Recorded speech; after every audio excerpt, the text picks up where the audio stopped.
This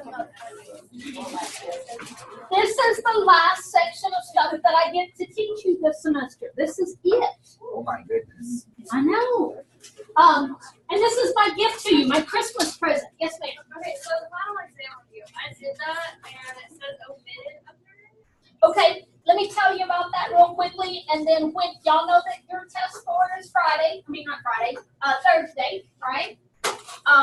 There is the practice test in Momentum, and there's a practice test in my math lab. The one in my math lab is the one that counts as a quiz grade. The one in Momentum just tells you what the directions say on each problem of the test. There's 20 problems on the test, and the last 6 of them were word problems, which is what we're talking about today. I've given you the instructions for each problem on the test, and then some additional problems you can do from the book for practice on each one of those instructions. When it comes time to take the test Thursday, after you turn in your tests, I'm going to give you a piece of paper that has end of semester notes on it and everything you need to know about the end of the semester, including what about the final exam. There is a practice final in My Labs Plus and a practice final in Momentum. Just in case you focus more on one than the other, I didn't want to count that against you, so I didn't count the final practice exam as a quiz grade, just the 4 tests. All right, well, when y'all get that paper after you turn in your test Thursday, you'll see all those end of semester important notes that I typed up for you. All right, so my early Christmas present is this handout, because there are 6 word problems on the test, and this handout tells you exactly what those 6 word problems are going to look like. They have Lucky Charms besides mine. The 6 application problems on the test are of these 6 types. Several of them we've already talked about. Exponential functions. You remember that good old healing of the wound problem? And then the question said, how big will the wound be in 3 days? You just basically put 3 in place of n, and then it's a calculator problem. No solving for A, but just punch it on the calculator. And then the second one, using logarithms to solve exponential applications. And I've given you 3 problems you can do from the book. But that's when I give you the size of the wound, and you have to solve for n, solve for how many days it takes for the wound to be that size. Now, I'm not saying it's a wound problem. I'm just trying to think of what we've done that's like these first 2 problems. The third problem will be a logarithmic scale problem, either the decibel scale or the Richter scale. I'll give you the formula. You just need to know how to use it. And here are 2 problems like that on page 451. And then it's the last 3 word problems on the test that we need to talk about today. We have a compound interest formula, a continuously compounded interest formula, and an exponential growth and decay formula. So let's start right here with the compound interest formula. If you need this on the test, I will give it to you. You don't have to memorize the compound interest formula. You do have to know what all the variables stand for. This formula, A equals P times 1 plus R over N to the NT. You need to know that P stands for the, what do you call that amount of money you start with? That's the principal. It's also called present value. That's the value of your investment to begin with. That's P. R is your interest rate. It has to be written as a decimal. A is the amount of money you end up with at the end of some period of time, and T is time in years. So the only one of those variables we haven't talked about is the N. The N is number of times compounded per year. So if your money's compounded monthly, what's N? 12. That means 12 times a year. If your money's compounded quarterly, what's N? Quarterly means 4 times a year, so N is 4. Semi-annually would be twice a year, so N would be 2. You just need to know that N is number of times per year. All right. I'm actually going to skip this first word problem. I'll come back to it if we have time. It's interesting and scary because it's about the national debt and how fast it's growing and how much every person in the U.S. will owe by the year 2030. It turns out to be a really scary number. but y'all are eating and I don't want to ruin your day. And that problem takes a while, not because it's difficult, but because you have to calculate the amount of debt in 2030 and the number of people in 2030 and then divide. Let's move on to the next one, and if we have time, we'll come back to 56. All right, 46 says John will require $3,000 in 6 months to pay off a loan that has no prepayment privileges. He's not going to save any money by paying it off early. If he has the $3,000 now, how much of it should he save in an account paying 3% compounded monthly so that in 6 months he'll have exactly $3,000? John's a pretty clever guy, actually. He could pay off this loan right now. He probably could have paid cash for whatever it was he bought to begin with. But because he's clever, he said, I'm just going to invest some money in the bank right now and let it grow to $3,000 instead of spending my whole $3,000 right now. So is that $3,000 the P or the A in that problem? He's going to put some money in the bank right now, and he wants it to grow to $3,000. That's the A. That's the amount he wants to have in the future. Now, y'all don't have room to do these problems on the handout.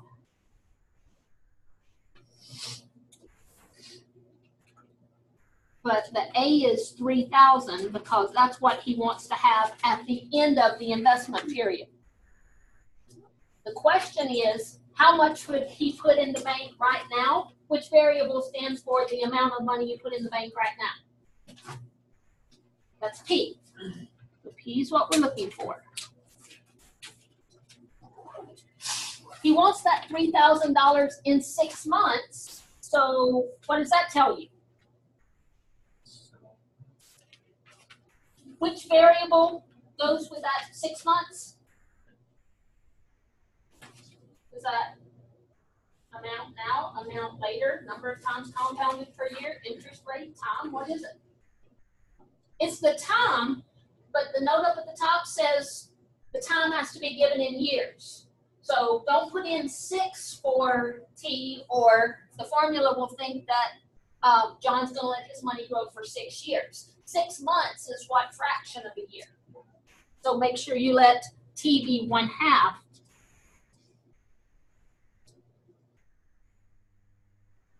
of a year. His account pays 3%. What is that? Which variable? That's my R, but it needs to be expressed as a decimal. So 3% as a decimal is 0.03.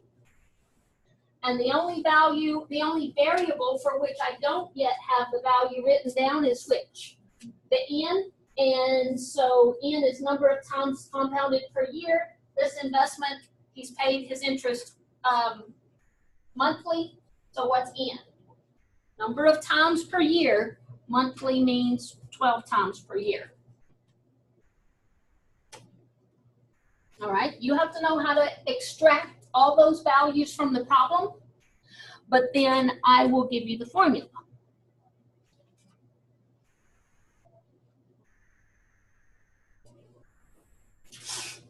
Compound interest formula, where A is 3,000, P is what we're trying to find, 1 plus R is 0.03 over 12 times per year to the 12 times per year for a half a year. Again, make sure you're putting a half in for T, not the 6 in for T. You may want to clean that up as much as possible on the right-hand side before you get the P by itself. If 0.03 divided by 12 is a terminating decimal, which it is, I'll go ahead and just divide. But if this was not a terminating decimal, like if it was 0.07 over 12, I'm not going to divide and start rounding at any point until I get to my very final answer. 0.03 divided by 12 is is it 0.0025? Yes. 0.0025. And then I can go ahead and add the 1 to that as well. 1.0025. And I can also go ahead and say 12 times a half is 6. That gives me something that's much easier to punch on the calculator. But again, I don't want to enter 1.0025 to the 6th and then write down some decimal approximation of that. I don't want to have rounded anything until I get to my final answer. So all I have to do to get that P by itself is what? Divide by the value that's multiplied by P. Divide by the 1.0025 to the 6th. There's 2 reasons that you don't want to pick up your calculator until right here. The first one is if you start rounding at the top, then every time you triple that thing you've rounded, you triple your rounding error. Or if you square the thing you've rounded, then you square your rounding error. You don't want to compound your error on every line. The second reason that you don't want to pick up your calculator until the end is if you get this P by itself correctly, and then you make a mistake typing in that on the calculator, I can still give you most of the credit for it. I know that you solved for P correctly. Why does it make sense to round money to? The smallest coin we have is a penny. So with money, I just round everything to 2 decimal places. And before you tell me the answer, tell me one other thing. Should John be investing more than 3,000 or less than 3,000? Am I expecting an answer bigger than 3,000 or smaller than 3,000? Yeah, he's got the 3,000 right now, but he's only going to put part of it in the bank and let it grow. So what part does he need to put in the bank? 2,000 what? 941 or 141? 941. Okay. And how many cents? 18. All right. Look up and see if I heard you correctly, because my ears are very stuffed up right now. All right. Oh, we have some disagreement. All right. Please always tell me. I don't want you to walk out with any wrong answers on your paper. The 1.025. I do have that decimal in the right place, don't I? I divided right here. Is this correct? All right. Sometimes when I divide decimals in my head, my decimal ends up in the wrong place. Let me just. I got 2,955.39 Yeah. Just punch it one more time then, because you were really close. 2,955 is what you said? Yeah. And how many cents? 39.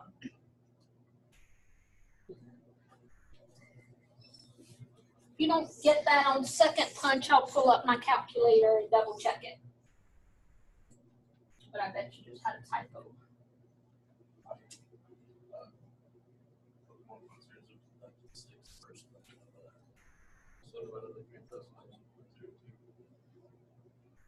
Then you round it. Then you round. You don't want to round it to just 1.02. You want to enter it top to bottom, left to right on your calculator.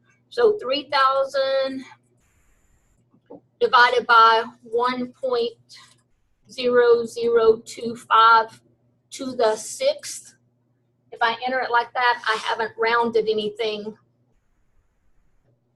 And I don't round until the very end. That's what you were doing. You were rounding the 1.0025 to the 6th. Yeah, don't round until the very, very end.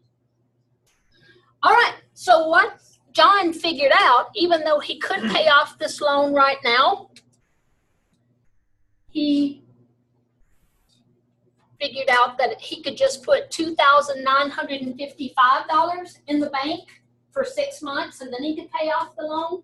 That other $45, he could take his girlfriend to something more expensive than Dairy Queen.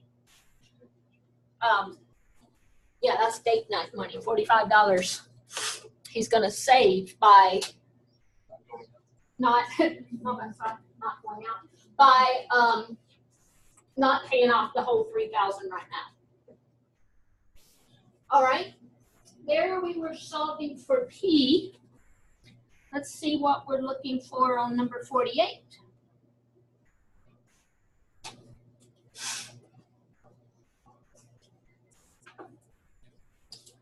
A business purchased for $650,000 in 2010 is sold in 2013 for $850,000. What's the annual rate of return on this investment? Which variable are we trying to find here? It means the same thing as annual rate of return. That's the interest rate. All right, so we're looking for the interest rate.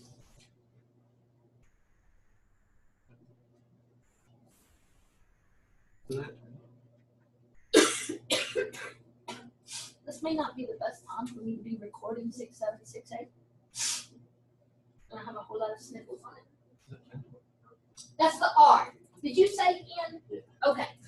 I just heard what I wanted to hear then. I thought you were saying interest rate. That's what you mean. Okay, so that's R. R is what we're looking for. N's number of times compounded per year. Let's see. A business purchased for $650,000 in 2010. What do you think that $650,000 is? That's the original value of the business. That's P. That's the principal. So the principal is $650,000. What do you think the $850,000 is? That's the amount that the value of the business grew to. What other variables do we have in that formula besides R and A and P? The 3 years from 2010 to 2013, just subtract those. And what about number of times compounded per year? If you're not told something specific like the investment is compounded monthly or annually or quarterly, then assume it's annual. And if you assume it's annual, then N equals 1. You're not given some other value for N, just use N equals 1. All right, plug and chuck. Put the 850,000 in place of A, the 650,000 in place of P, times 1 plus the R that we're looking for, divided by the N, which is 1, to the N times T is 1 times 3. Again, I can clean up that right-hand side just a little bit.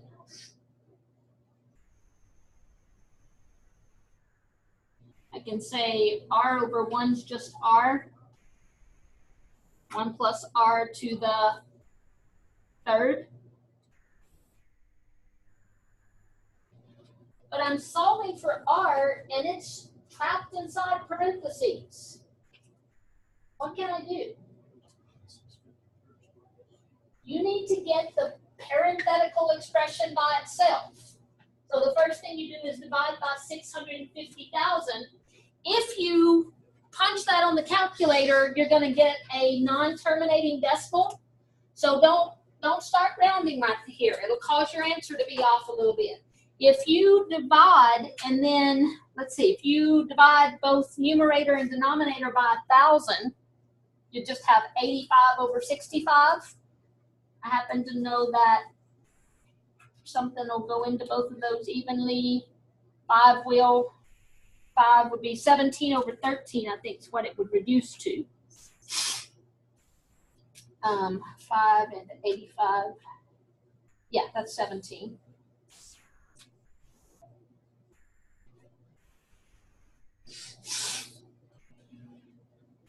That's when I divided both sides by 650,000. But just left that answer as a fraction because I didn't want to round it. And then what?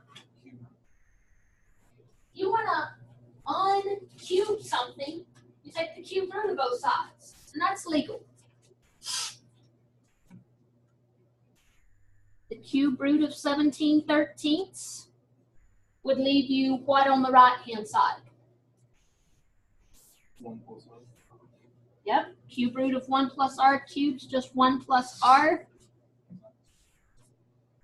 And then finally, all you have to do to get the r by itself is subtract 1 from both sides.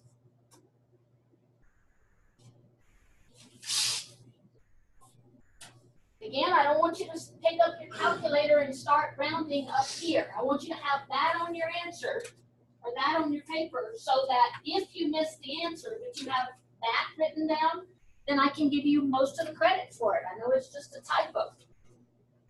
Make sure you know how to find cube root on your calculator. Mine's going to be a little bit different than yours, but I think, yeah, it's right there. Cube root of 17/13.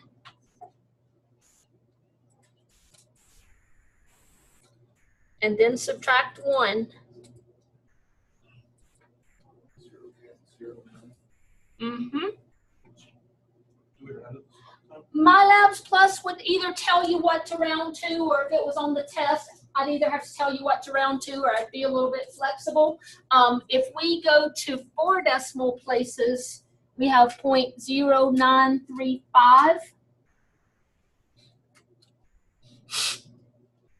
And then if someone asked us what's the interest rate, they're probably wanting it as a percent.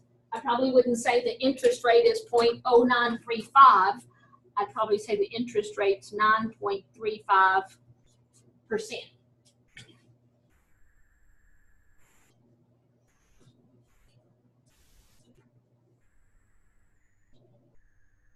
All right, in number 46, we solve for P.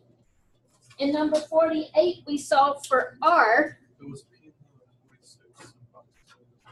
I'm sorry, what? It was P in 46. This was exact.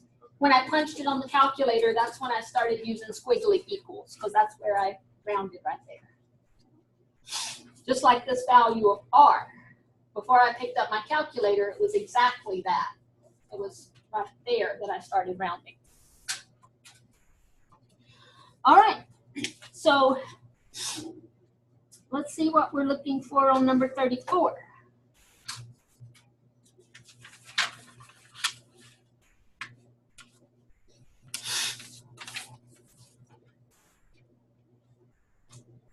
Number 34 says, what rate of interest compounded annually is required to triple an investment in 10 years? That problem only has one number in it. How can we solve a word problem with only one number in it when our formula has 1, 2, 3, 4, 5 variables in it? What's the one variable that I'm given the value of? I'm given T equals 10 years. Okay, compounded annually means how many times a year? N equals 1, so that wasn't typed as a number, but I was really given that value as well. I know that I'm looking for R, but that means I still don't know which two variables. I don't know the A or the P. How am I supposed to figure out how long it takes my money to triple if I don't know what I started with? Well, it turns out it doesn't matter what you started with. It takes $10, it takes the same amount of time for $10 to grow to $30 as it does $1 million to grow to $3 billion. It doesn't matter what you started with. So how does that help? How can I, what do I plug in for A and P? If it doesn't matter what I started with, I can just say P is $1, and then A would be, when it tripled, it would be $3. Or I can leave it generic and say,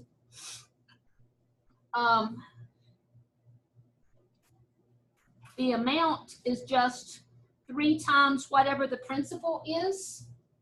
It doesn't matter what the principal is. A equals 3 times the principal. If I put 3 times the principal in place of A and just left the principal in place of P,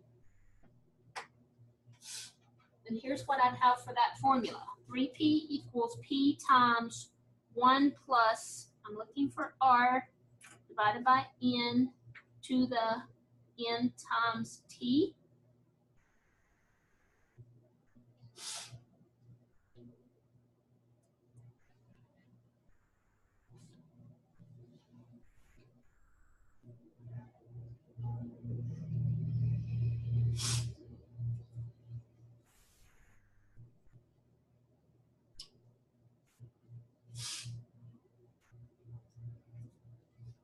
Then what?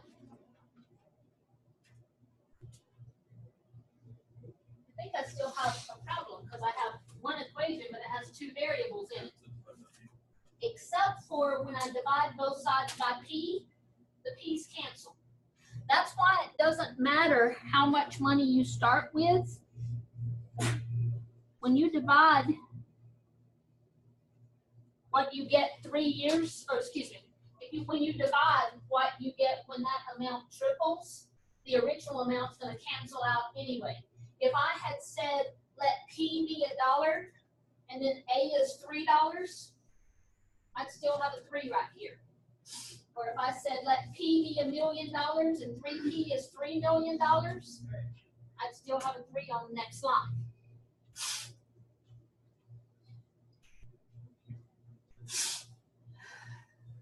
I didn't bring my 2 notes.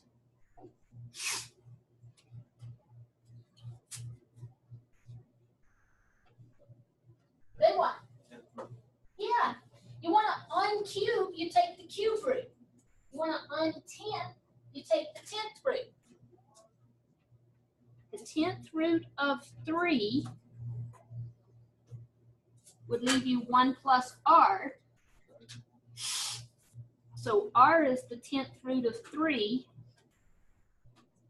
minus 1. Do you know how to punch 10th root of 3 on your calculator? Some of you have an any root button.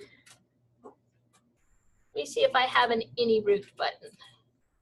Yes, my any root button looks like this, x root of whatever I type in after that.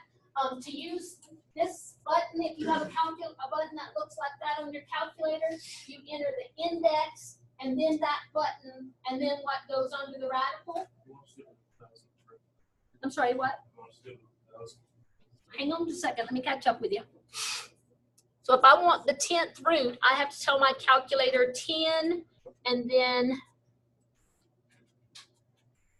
root. Some of your calculators, this is really cool, some of your calculators, even when you enter that, it'll hop 10 up in the place of x and it'll show you 10th root. It doesn't look like that on my calculator. That's how my calculator says 10th root of 3 minus 1. I got approximately 0.116 if I round to 3 decimal places.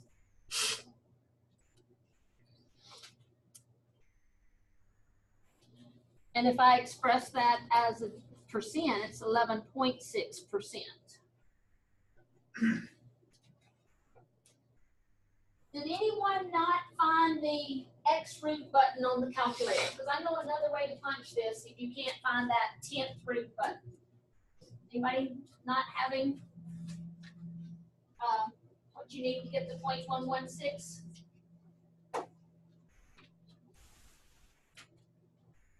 I was excited enough to get to show you something else. What does 10th root mean as an exponent? 1/10? Look at this. I don't have an any root button. I can say 3 to the 1/10 because that means the same thing as 10th root. And then subtract the 1 and get the same thing. So it takes about 11.5% interest if you want to triple your money in 10 years. What if you wanted to triple your money in 5 years? What should you expect about that answer? It would be much bigger. You'd have to have a much higher interest rate to triple your money in 5 years versus 10 years. If you didn't care about tripling your money for 20 years, then you'd come up with something significantly less than that. But the big thing on that problem was realizing that it doesn't matter what you start with, as long as you put triple that on the other side, your original amount's going to go away in this step, and you're going to have a 3 right there. If you were doubling, then you'd have a 2 right there. All right, one more problem using this formula, and then we'll talk about continuously compounded interest.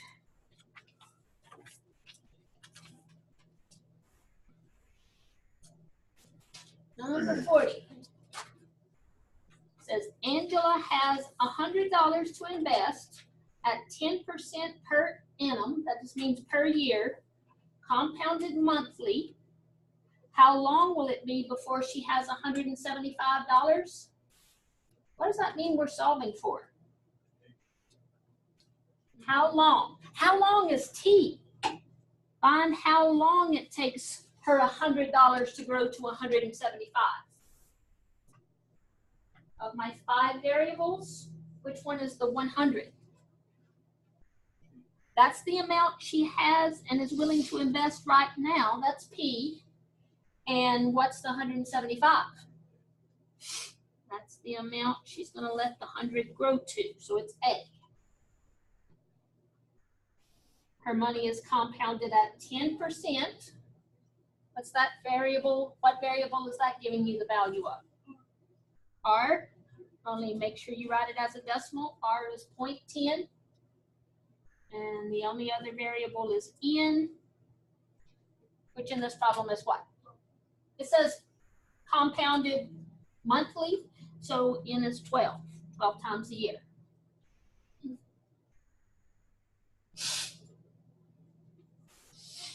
$175 equals 100 times 1 plus 0.10 divided by 12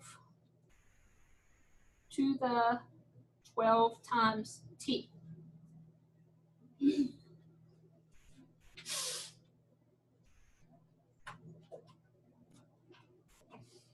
I don't think that 0.10 divided by 12 is a terminating decimal.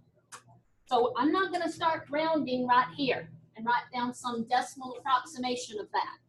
I'm going to keep the 1 plus 0.10 over 12, but what do I need to do first? You divide by 100 to get the exponential expression by itself.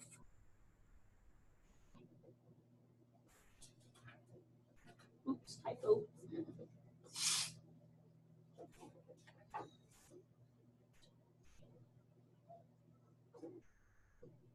And then look what's different about number 40 and what we had on number 48 and number 34. 48, we were solving for R, and we had R in parentheses cubed. We took the cube root of both sides to get rid of that exponent in those parentheses. And then number 34, very similar, I had to take the 10th root of both sides. But number 40, can I take the 12th root of both sides? There's no such thing as 12th root. That's an exponential expression, and I'm trying to get an exponent down out of the air. How do I unexponentiate? Tell me. You have logs to both sides and bring them both together. Absolutely. That's exactly what we need to do. I'm not going to say add logs because that's making me want to write log plus, but take the log. Take the log of both sides, and you could use log base 10 or log base E. Anybody know whichever one you want. If you want to use natural log,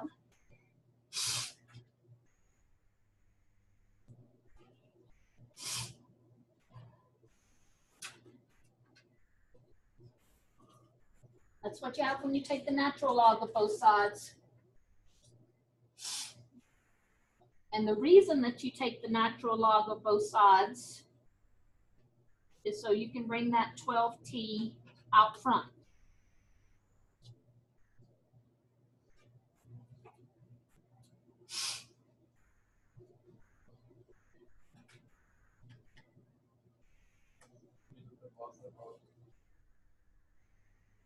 And then if you want the t by itself, there's only two things you have to do. What are they?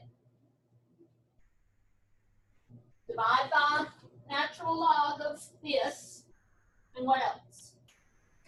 At the same time, you could go ahead and divide by 12. T would be the natural log of 1.75 divided by 12 times the natural log of 1 plus 0.10 divided by 12.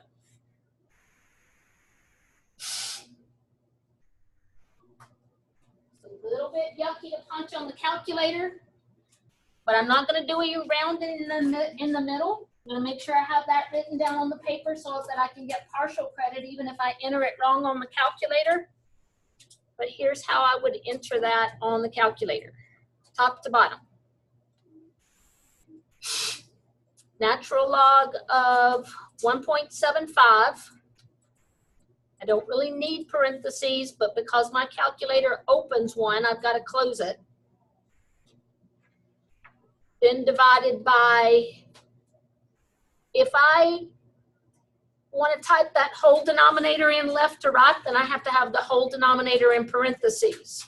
So parentheses around 12 times the natural log of 1 plus 0.1 divided by 12. Close the parentheses the calculator opened, and then close the parenthesis that I opened.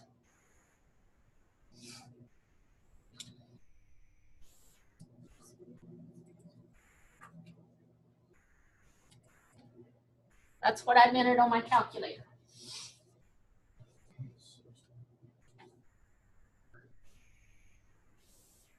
And I got that to be darn close to 5.6.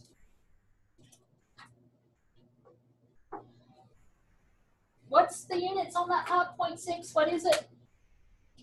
That's years, because we were solving for t. That's about 5.6 years. Yes, ma'am.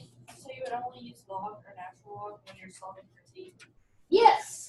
You don't have to if your exponent's just a 3. You can undo that with cube root. Just a 10, you undo that with 10th root. It's specifically when you have a variable in the exponent. That's the definition of an exponential function. And to undo an exponential function, it takes logs. You could take log base 42 of both sides if you wanted to, but that wouldn't make a lot of sense because you don't have a log base 42 button on your calculator.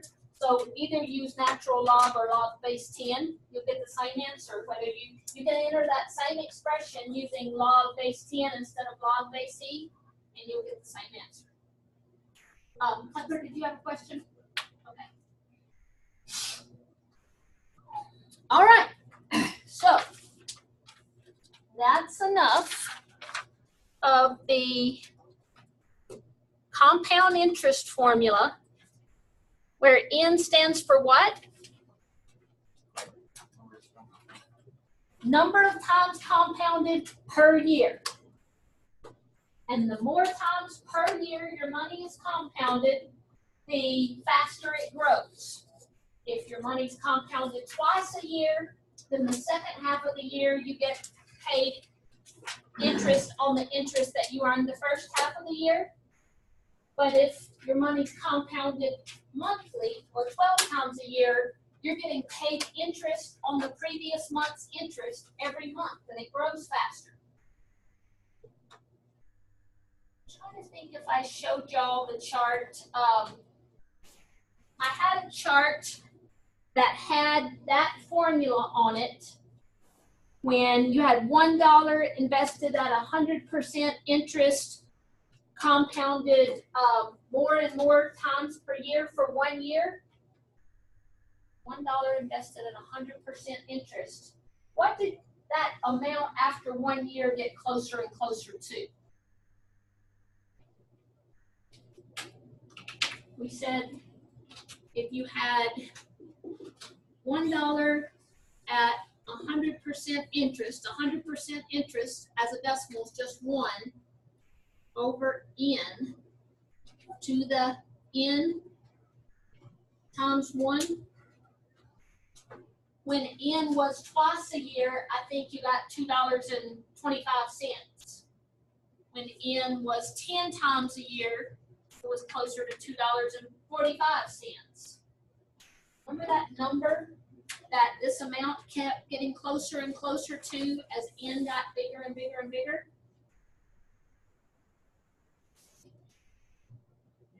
E. No matter how many times your money was compounded per year, it was never going to quite be $2.72. The bank would round it to $2.72, but really it's 2.71828, and it goes on and on forever without forming a repeating pattern.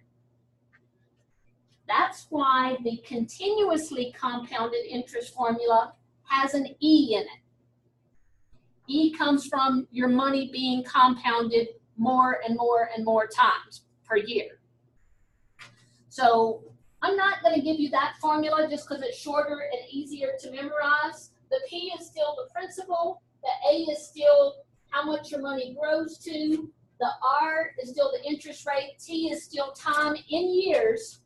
But if the problem says money is being compounded continuously, you can't just plug an infinity in the place of n. So you have to use this formula instead. A equals P times E to the RT. I'm sorry, what? E is just a number. E is about 2.7.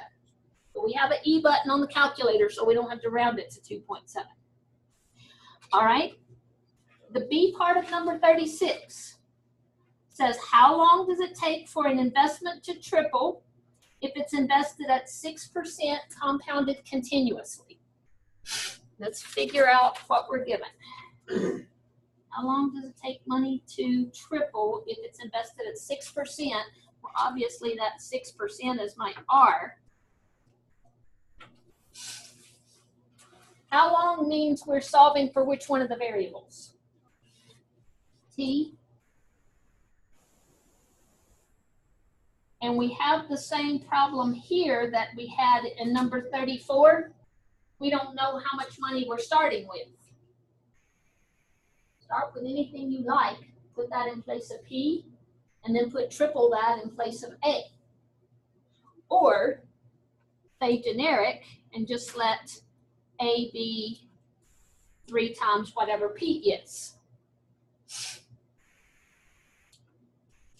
Because the problem said compounded continuously,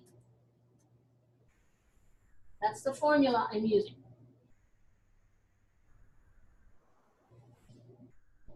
And if I let A be triple whatever P is, and R is 0.06, and I'm solving for T,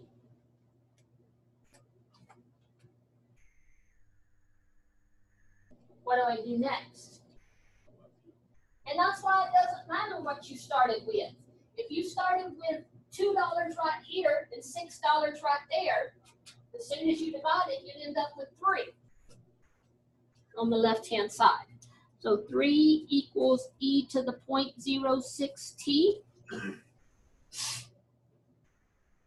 The t's trapped in an exponent. How do I unexponentiate? Take the natural log of both sides. Here it does make more sense to use natural log than log base 10.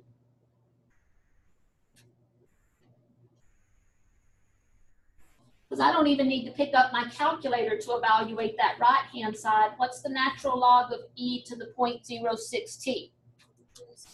Yeah, the natural log and the e undo each other.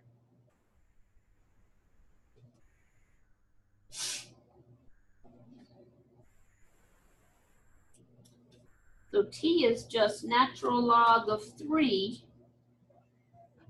divided by 0.06.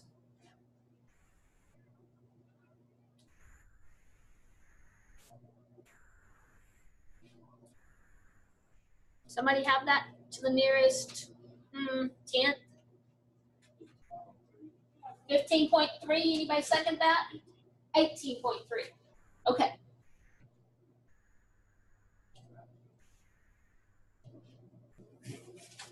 It came out 0.183 and then you changed it to a percent, is that right?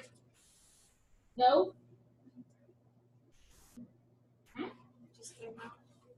Oh, because this is not a percent. Yeah, we're not solving for R. That's not a percent. That's what's the unit? That's years. Okay, so that makes sense. What does it mean if it's like continuously? You're getting paid interest on your interest every minute, every second of every minute of every day of every year.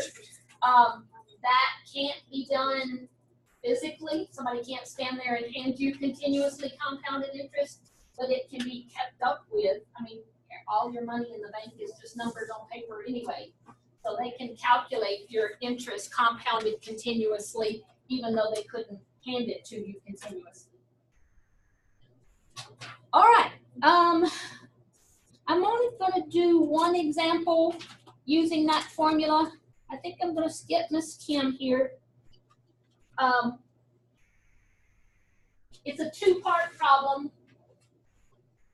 On January 1st, she puts $1,000 in a CD that is compounded continuously and matures in 3 months. So you would use the continuously compounded interest for this part of the problem. What would you let T be? 3 months is 3/12 or 1/4 of a year. So let T be a fourth. Then you take that amount, whatever that answer is, and use the other formula because the money's being compounded monthly. All right, I don't want to take time to do that because exponential growth and decay is much more interesting. The most common mistake made with exponential growth and decay problems, if I tell you that there were 3 rabbits released in the woods this year, and next year there were 30 rabbits, you're thinking, oh, that's 10% per year growth. Yeah, the number of rabbits did multiply by 10 in a year, but that's linear growth. If it's increasing at the same percent every year, that's linear growth. And linear growth is not nearly as fast as exponential growth. Exponential growth is way faster. There's a point where they would be the same, but beyond that point, that critical point, whatever it is, the exponential growth is much faster. The formula for exponential growth and decay is basically the same formula as continuously compounded interest. It just has different letters in it. This A of t equals a sub 0 e to the kt. Looks just like, let me zoom out. It looks just like this. Instead of a p for the original amount of money, this has a sub 0 for the original number of whatever we're talking about, rabbits or bacteria, doesn't matter. A is still the future value.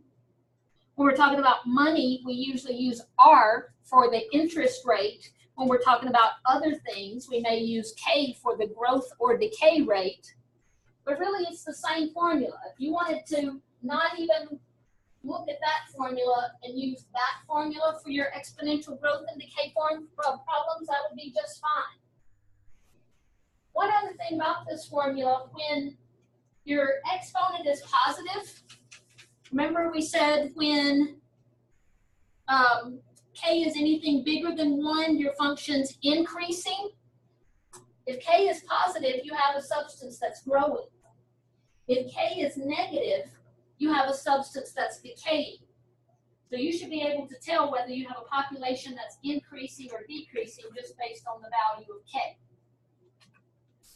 All right, let's see what some of these problems look like, and you do have room to write on these.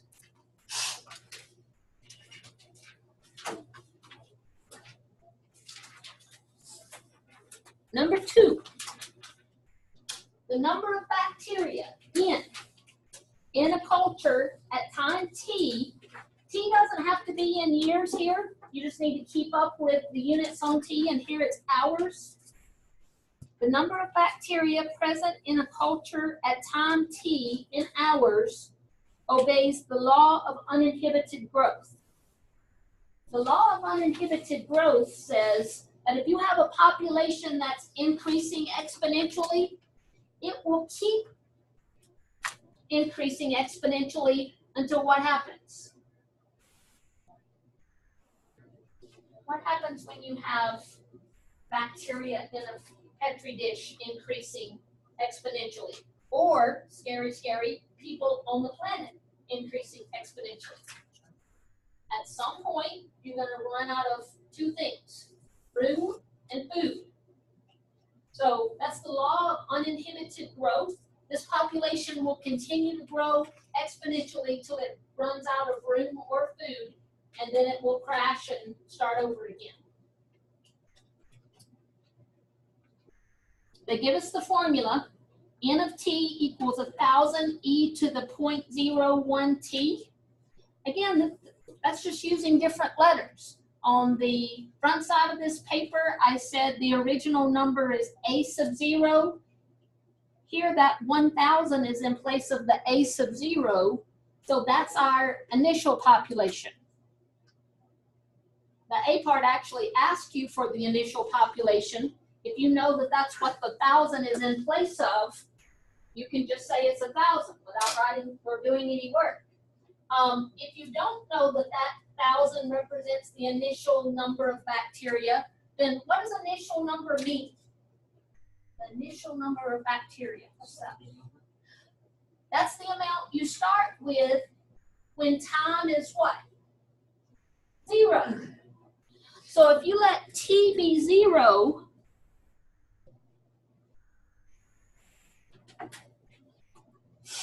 and you put 0 in the place of T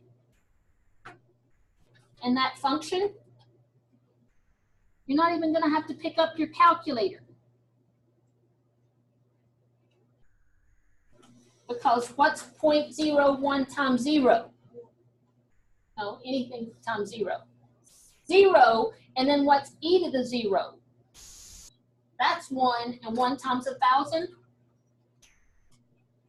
is 1,000. So that just confirms what we already knew. That 1,000 is in the place of the original number of bacteria. Miserable. The B part says, what's the growth rate of the bacteria?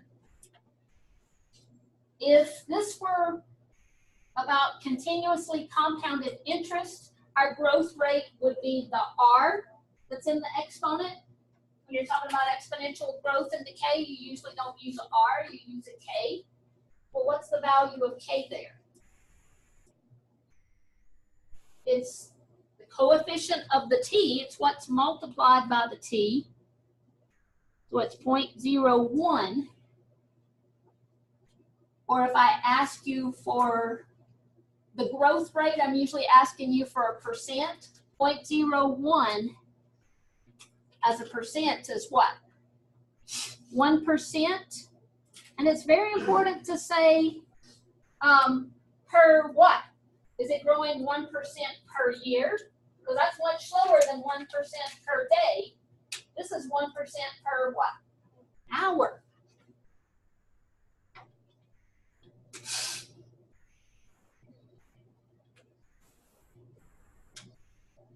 The C part says, what will the population be after 4 hours? What variable is that for the value of? It's hours, so it's T. You don't want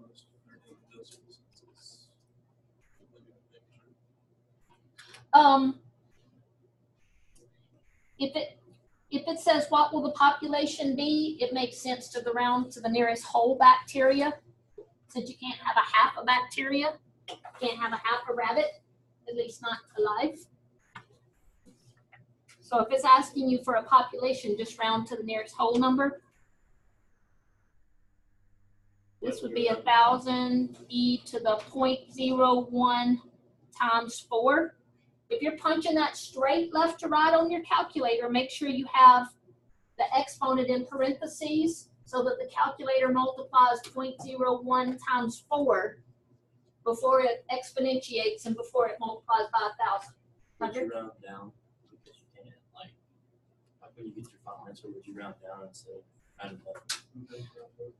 Tell me what you get for that answer. To the nearest hundredth. No, to the nearest tenth. What do you get? 1,040.8. Is that what you said? Yeah. Okay. Is there a very big difference between 1,040 bacteria and 1,041 bacteria? I'd count either one of those right. I would round to the nearest whole bacteria, so I would have rounded to 1,041. But technically, there wouldn't be 1,041 until a couple seconds after 4 hours. I think the instructions in My Labs Plus will tell you to round it to the nearest whole number.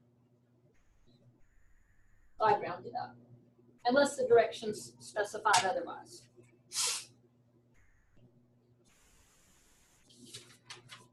When I said that the first word problem on the test, number 15, would be an exponential function where I gave you the equation, I gave you the number to put in the exponent, and it was just a calculator problem. That's really what the C part was here. Just put 4 in place of the T, and then it's just a calculator problem. The E part, a little bit different. It's asking us when something will happen. That means we're trying to find what? Yeah, when is find the time.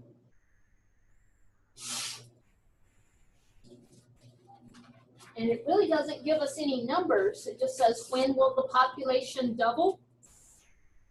What can I do with that? One to the 100th of 1,000. Wait a minute. What equation do I have?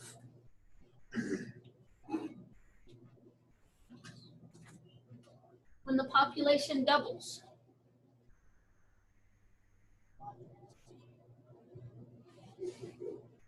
What's the population to begin with? What will it be when it doubles? That's your A. Or in this case, we don't have A's, we have N's. But you just say 2,000 equals 1,000 e to the 0.01 t.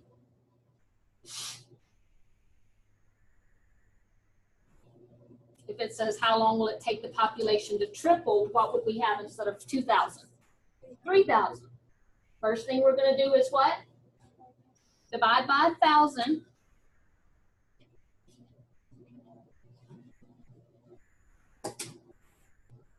And then what? Natural log of both sides.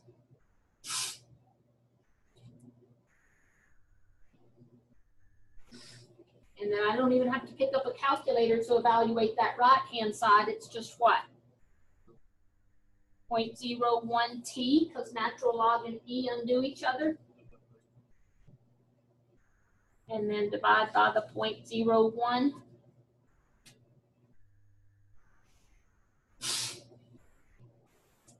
I'm sure in my math lab it'll tell you what to round to.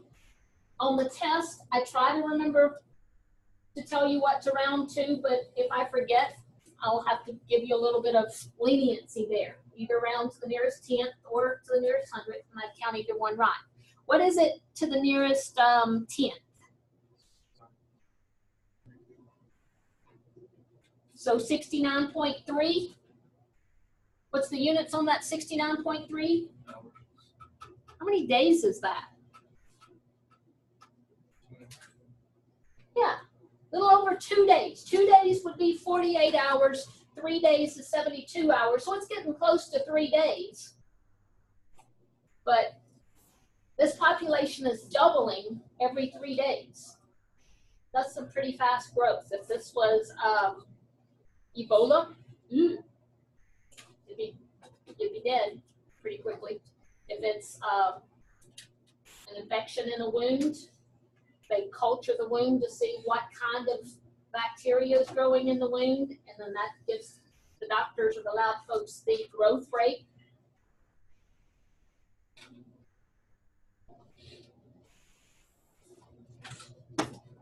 All right. The last problem on the test is like number 6 or number 8, because the difference between 6 and 8 and then number 2 is you don't know the growth rate. Number 2, the equation was given to us, and so right away we could tell just by looking at it that the growth rate was 1% per hour. Number six doesn't give us that. It just tells us that initially there are 500 bacteria, and after an hour there's 800 bacteria. I have to find the growth rate. That's the exact same thing as what's the interest rate that would cause $500 to grow to $800 after 1 year. It's pretty much the same question with bacteria instead of dollars and hours instead of years. Help me label the stuff that I'm given. What's the 500? The initial number, if I'm using the continuously compounded interest formula, I could let it be P. If I'm using the growth formula, then it's either A sub 0 or N sub 0, just depending on what letters you're using.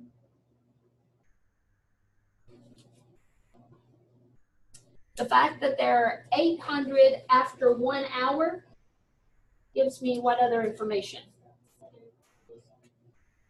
When T is 1, the amount is 800.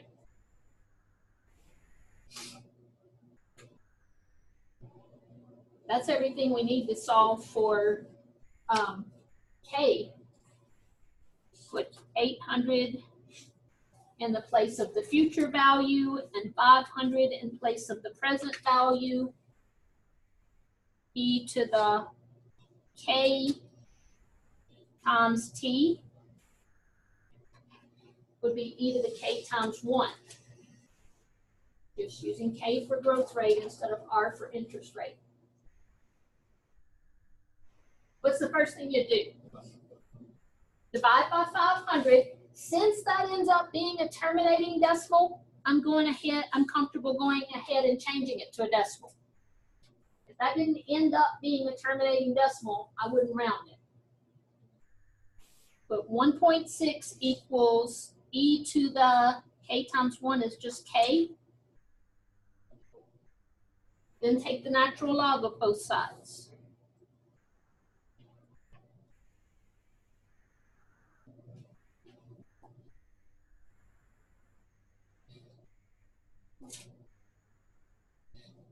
What does that right-hand side clean up to?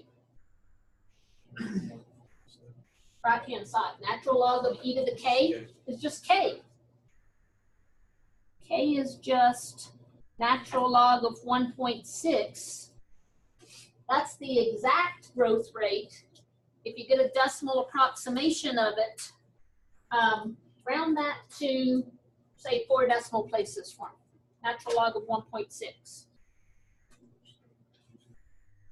I didn't hear that. 0.47. That's what I got so far. Oh, followed by a bunch of zeros. That's what you said. Okay, so the 4 decimal places is 0.4700. Okay. If my math lab said write that growth rate as a percent. What would it be as a percent? 47% per what? Per hour. These bacteria in the second problem were just growing at a rate of, where was it? 1% per hour. But these bad mammajamas in number 6 are growing at a rate of almost 50% per hour. The B part says write the exponential equation that models the bacteria population after T hours. That's just asking you to put 500 back in place of the original number and put that new growth rate in place of K.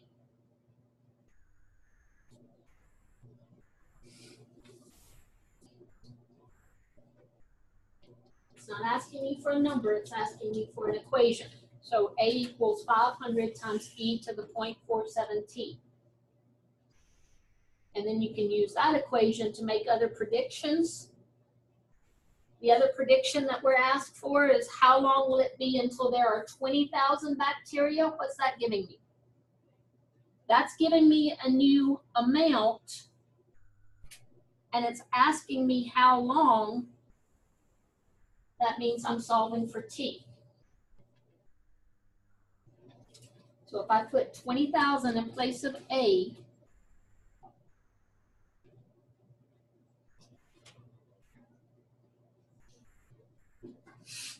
the first thing I do is divide both sides by 500.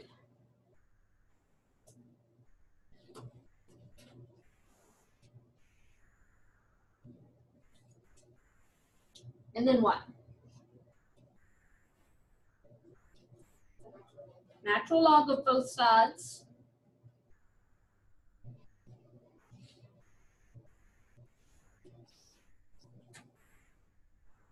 And that right hand side just cleans up to be what?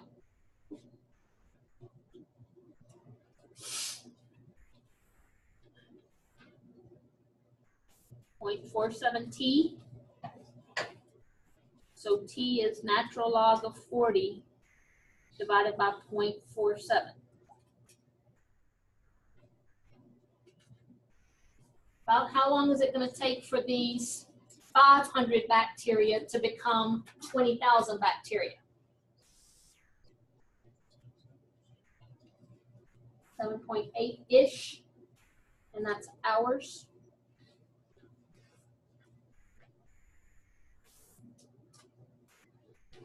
It took the bacteria in the first problem almost 3 days to double. It took this bacteria less than 8 hours to be 40 times its original amount. All right.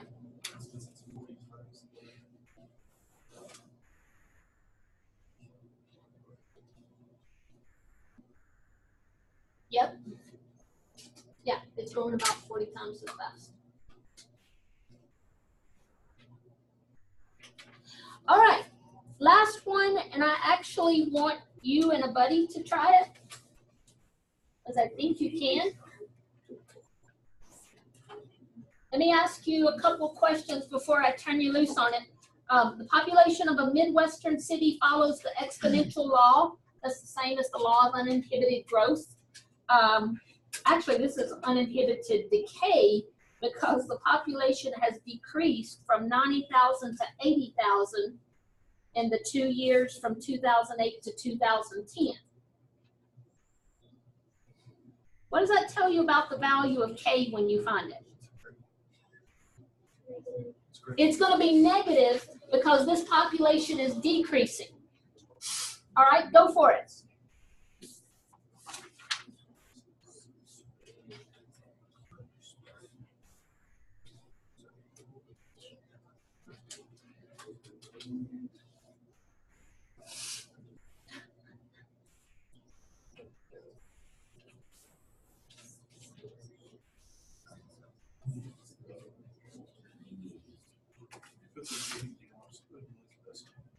I'm sorry, what?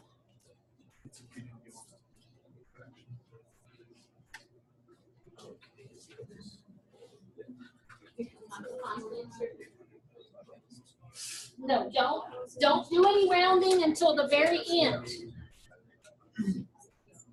No, I mean, like putting in a portion of this, keep it like 800. 900,000 over 800,000 reduces to 9/8. Just leave it 9/8. 9/8 is exact. What you have on your calculator is a decimal approximation.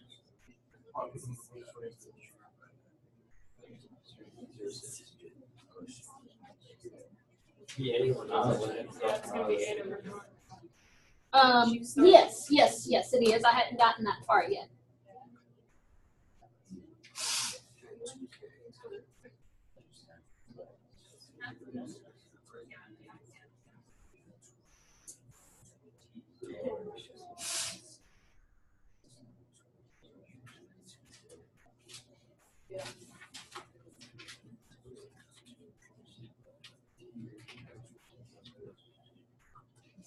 You say how many decimal places you want to have? Round that growth rate to 4 decimal places.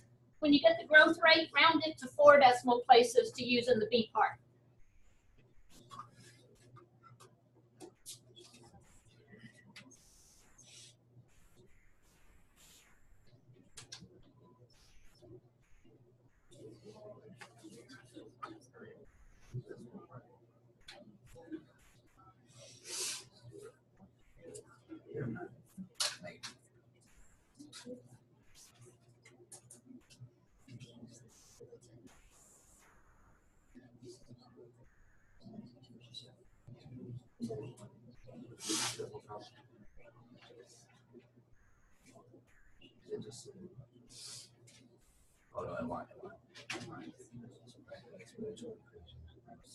Mr. Zach, do you have that value of K? Could you give it to me to 4 decimal places?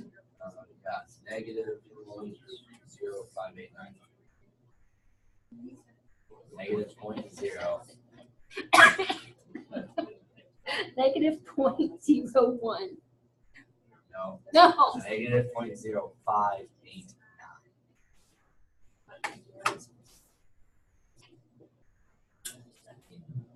Is that what you said? Okay. Thank you.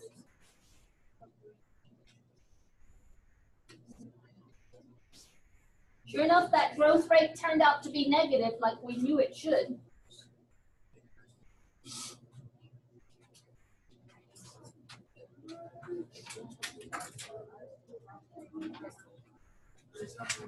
The equation that models the growth or decline of this population would be A equals the original number. Make sure you have the original number in there, 900,000,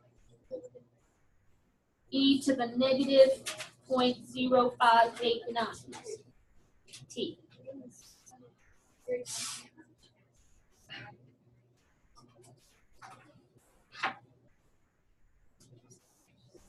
How did you answer the last part?